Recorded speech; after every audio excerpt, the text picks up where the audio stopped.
شو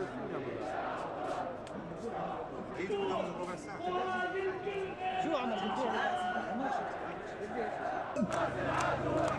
وضع العدو احتلال والحقنا بالصالحين يا حي يا قيوم. هذه المسيرة جاءت للتعبير عن رفض الأردنيين لاتفاقية الماء مقابل الكهرباء، ليس هذا فحسب بل وللتعبير عن رفضهم لكافة اتفاقيات التطبيع مع العدو الصهيوني، ابتداء من اتفاقية وادي عربة ومرورا باتفاقية الغاز والدفاع المشترك وسكة الحديد وكل هذه الاتفاقيات التي تهدف إلى إذلال الأردنيين.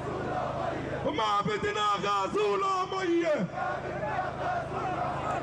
والتطبيع خيانة، وادي عربة خيانة، وادي عربة خيانة، وما رح نقبل بالتطبيع. شو رأيك تتبرع فينا؟